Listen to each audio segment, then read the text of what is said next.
Hello there everyone, and welcome back to my next episode playing on the Welsknight Patreon server. I am Mar, and we are here at the spawn house that we finished building in the last episode, and I think we should go ahead and deck it out, basically. So let's get out our supplies. A little bit of a frame rate drop there for whatever bizarre reason. Let's see here. I put a whole bunch of things in. Yeah, here we go. I want to do the outside first and then move inside. So I brought a couple things. Let's see. There they are. Bone blocks. I want to do, could you get out of the way? That's probably a bad place to put you guys anyway. I want to do some hedges and like bush type things and like flowers. Well, I got the bone meal, of course, so that I can just spam that all over the place. And then that'll probably be it. With the roof the way it is, I don't know that we really have space for any trees. I mean, it's pretty narrow. I could maybe get away with like putting one right on the corner, but I don't really think there's any need for that. I think I just want to put some general greenery around the edges and then call it good. So I've got my tablet up here with pictures of this building, you know, from the actual Elder Scrolls Online video game, and they are mostly pictures of the inside. The outside I only had minimal pictures anyway, so I'm gonna pretty much go with my own sort of design for the outside, not really following anything from the game. So I'm just gonna go with what I normally do when it comes to hedges. I put down glowstone because it kind of sorta almost looks like dirt.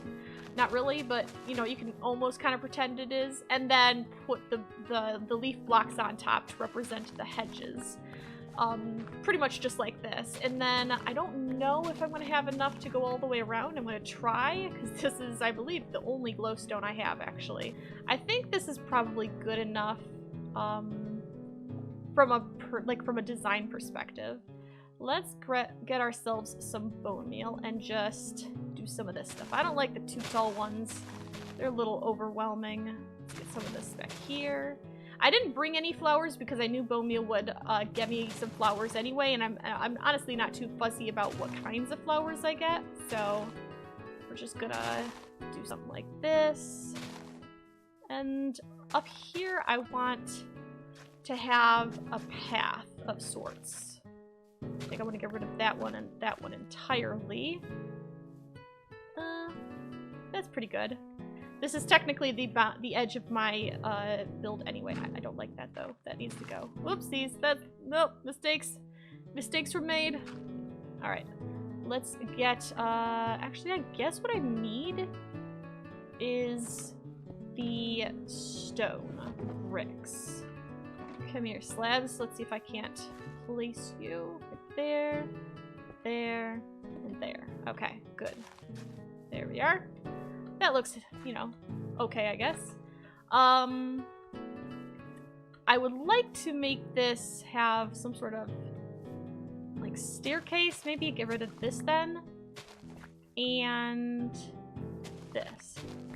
And then I'll be able to put these right at the absolute edge of my property, so that I can get up and down reasonably easy without being, without having to jump and whatnot. So that's pretty good. Okay, so like I was saying in the last episode, I believe, there is a staircase that kind of wraps around from the main floor going up to the second floor. I believe it is located right here. I think it does like a wraparound like this, based on what I'm seeing here in the pictures anyway. Or is it? Now I'm doubting myself. Huh. Actually, I have another picture here. It kind of almost looks like it's over here, actually. I think it might be. But regardless, we're gonna have a staircase. There's gonna be a second floor with beds. The main floor is mostly open floor plan. I think there's a large hearth that I have to put in here somewhere. Even though I didn't actually add a chimney outside. I don't know. Well, it's fantasy. It doesn't have to be realistic, right? Let me work on this a little bit and see if I can't come up with a general idea of the floor plan. And, I mean, I'm gonna have to do something with the ceiling because this looks atrocious. But let me work on this a little bit, and I'll be back in a minute. So I was kind of silly, and I forgot to bring wool with me. And I kind of need wool in order to make beds, because no house is complete without at least one bed. Because of that, I think what we're going to do is finish off this, decorating this place until the next episode. But I do want to show you at least, the design that I came up with. So the staircase was indeed on this side, and then the fireplace is opposite the main entrance.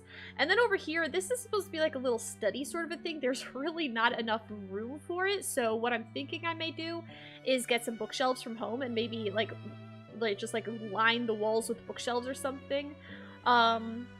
Here in the open floor right here, I'm thinking maybe putting a table, maybe some like shelving or cabinets or that sort of a thing, maybe a chest in a corner somewhere.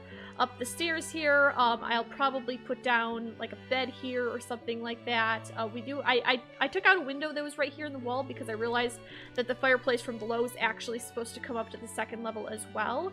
And then right here you've got, well actually right here and right here you've got like a little balcony area where you're able to look down to the bottom, to the main level.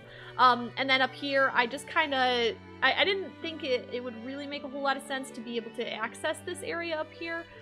Given, I mean, the only way to do that would be to, like, basically build a pillar down and put, like, ladders on it, but then, I mean, it'd take away from already limited space here on the second floor. So I just hung a little lantern dangling down there. It's right at the level of the windows, so it should be visible from outside. So yeah, in the next episode, I think we'll want to finish this off, touch up the lighting a bit so that, you know, it's not torch spam, of course, and finish the decorations. For now, though, I want to head off and work on another project. So let me tidy this stuff up, and I will meet you back at the base. So I'm back here at the base, and as you can see, I've got a bit of a hole in the ceiling, and quite a bit of scaffolding put up. What I want to do is, if I can climb the silly scaffolding, I want to work on a ceiling. Now, because we are pretty much pushing through the side of the hill here, we kind of have to be careful with the design of the ceiling. I know I want to work some of these acacia logs across, like pillars or beams going across through the ceiling. I have a vague idea. Whoops, that's not what I wanted to do. Come here, you. I have a vague idea of what I want to do, like, overall. I just have to, hopefully be able to, you know, touch it up on the outside over here, otherwise it's going to look really silly. So what we need to do is, we need to bring the pillars here. I think that's pretty much where it needs to be. Because, of course, the size of this room it's rectangular, it's not a perfect square. So, I think that's correct, and then these ones would come towards it like so, and also on this side. Oops, a little bit framey there, not sure why, but whatever. So we need to do that. I'm not sure what I want to do in these places where the beams meet. I'm not really sure about that at all. I do know that I will have to reach the sides over there. I still have to tear out the stone. Oops, that's, I did not mean to break that. Come back here, you. I still have to do a little bit more tearing out of the ceiling here in order to put everything into place that I want up here. So let's see, can I manage to put you, nope, nope. There we go. And then you somehow, can I aim? Yeah, there we go. Alright. Let's see here. Let me, well... See, I want to put the beams across, connecting up these. The corners are going to be a little tricky because of the way they're positioned as well. And the center area here where the cross beam, like there's like one cross beam here, but then there's two right here. So however they meet up, that might be a little interesting as well. But I have a general idea of what I can do. And then in each segment, basically, in each square, I want to come up with some sort of design that uses some light as well, like probably a glowstone. Well, I guess I have to go back to the nether to get more of that, but, you know, that's not too hard to do. But like glowstone or sea lanterns or something like that to provide some lighting. Maybe some more greenery, I'm not sure. I definitely want to put greenery in the ceiling of the other room, but I don't know if we'll get to that today.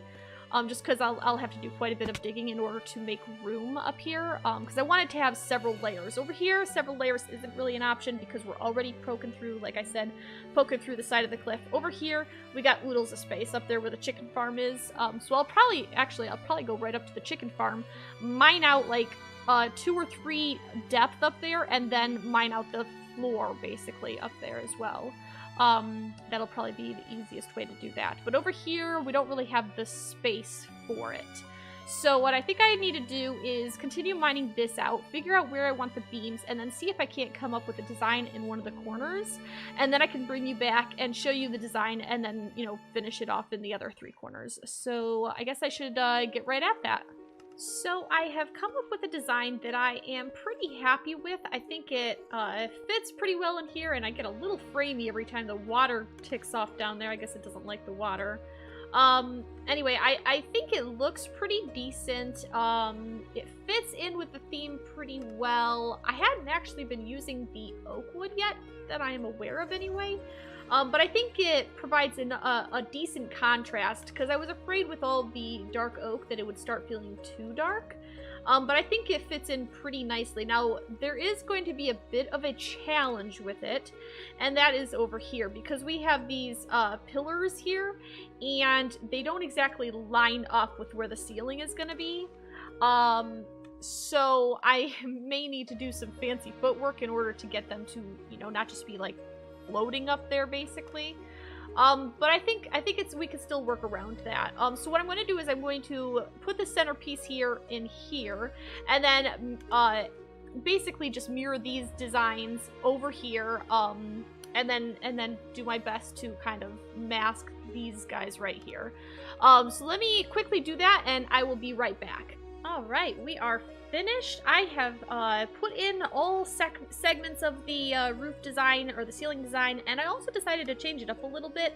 I wanted to make sure that the floor was getting adequately lit as well, so I dangled down some some miniature chandeliers in all 4. I mean, obviously it's not doing any good over there because, you know, it's floating above quite a big drop right there, but it is enough to just barely light up the center of this area here. I also added some glowstone down the center lane here. I also went down into the mob farm to verify that it was not going to mess up the light levels, you know, for the actual spawn platforms. So that's fine. It is not quite enough to light, I think it's like this square, or maybe this one that the cat's sitting on, and on that side as well. It's not quite enough to light up these, so I'll have to come up with some sort of separate light design over here and there. But otherwise, it is completely spawn-proof, maybe not right there, but completely spawn-proof on the inside, and pretty well finished too, I think, which means that other than, you know, figuring out something to do with the light over there and a proper entrance, I suppose, working on the ceiling in here would probably be the next step. Now, as you'll notice, I do have a line of dark oak stairs. These are stairs. It's a little dark to tell, but I have a row of upside down stairs going all the way around, and there's a good reason for that, because I've actually already gone up and hollowed out a little bit of an area here for us to work with. So what I'm planning on doing is taking out this 1 layer thick of stone once we're ready for it. Probably not quite yet, but pretty soon, I would imagine.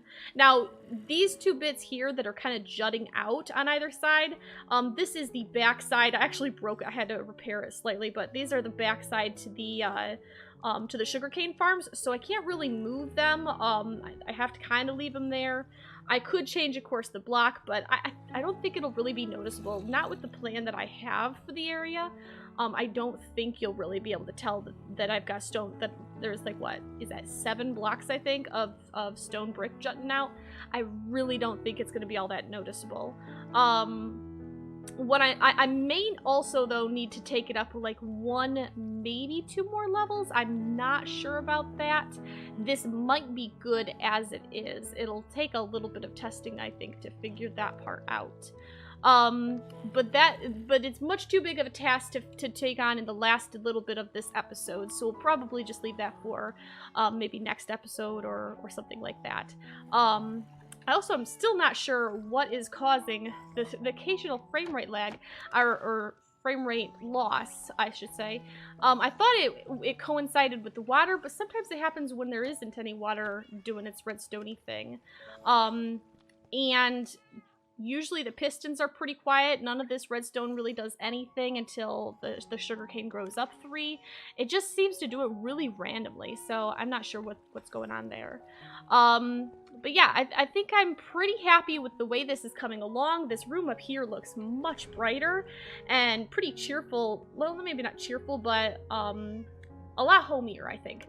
A lot more inviting, cozy. I really like how it's how it's turning out. And I think with the shaders on, the way, like, I think in this case, the glow is actually, it actually makes it better, I think. Because, like, over on my Tactopia server, where I've got the yard, like, spammed with torches, it's like, ugh, that looks so gross. Like, out here, like, that, yeah, that's a little glowy bit, but I think this looks really cool, I think, in my opinion, anyway. But it is pretty much finished, and I did cover up the top side here with grass, so, I mean, it's not like the perfect job by any stretch of the imagination, but it at least covers up all the bits and keeps it reasonably kind of almost natural looking. I think this is probably going to be the level that I build the actual structure here, maybe a little lower, because like I said, I want to be able to keep the little hobbit hole over there. So maybe like this elevation. I would like the level of it to come up to somewhere around here, I think. Not 100% sure exactly, but something like that. Now, while I was building, I kept hearing these weird sounds. It sounded like a skeleton, and at first I was like, well, I do have a mob farm beneath me. Maybe I'm just hearing them, but I was like, I shouldn't, I mean, you wouldn't hear it consistently in the same area, though, because I've got water down there that's supposed to push them off so that they die. And then, of course, I also have, like, oodles of, like, well, cats, of course, but parrots as well. I've got a couple parrots, but I was like, but it doesn't really sound like the mimicking sound that parrots make, you know, when they're imitating, you know, hostile mobs and whatnot. So I was like, hey, does anybody mind coming over here to spectate me and figure out where the skeleton was? Because, of course, if I wanted to spectate wherever the skeleton is, he would instantly despawn. And lo and behold, like, right down here, you can't see it now, but, like, where this normal stone is right here, I had accidentally left it hollow when I was, doing the terraforming out here with the grass or the dirt blocks and whatnot. I'd left it hollow, and it was just big enough for a skeleton to spawn in. So I was like, good job, self, good job. So I filled that in with stone, and hopefully we won't have any more, like, ghostly skeleton sounds in the night, you know? So I'm pretty happy with the progress we're making at the base. I'm pretty happy with the progress we are making at the spawn house. Probably not very happy necessarily with the progress at the End Island transformation project. That's partly my fault, though, because, you know, I've been procrastinating a little bit, so I really need to get back there. I've just been so busy, you know? So part of it's my procrastination self, part of it's just I've been really busy, but I want to get back to it. The downside is I just need to do a lot of digging, so I'm going to try and make it like my personal goal to do a little bit of digging every day if I can. Kind of like if you guys have ever heard of NaNoWriMo, where it's the, what is it, November, National November NaNoWriMo Writing Month? Something, I don't know what it is. I've never actually done it myself. But basically the challenge is to write a certain number of words, I believe it is, in the month of November. I think I'm going to take a similar approach. I won't set a specific goal for me because Endstone takes quite a while to dig, and some days I'll have more time than others, but I still want to try and make an effort to do some digging every single day if I'm able to. And Seb is like, I want someone to talk to in the voice chat. Oh, Seb. Oh, Seb. I'll be over there shortly, I suppose. But in the meantime, I guess I'll just go ahead and wrap up the episode here. I hope you've enjoyed it. I hope you like how the base is coming along and the spawn house and everything. And I hope you're excited to continue the projects that we've got going on here. Eventually, I want to start getting back into the redstone-y stuff down below. But I want to try and focus on as few projects at a time as possible. Otherwise, I'm just going to get way too scattered. So I hope you keep on coming back for more. And until next time, I hope you have a fantastic time. And I will see you later. Bye!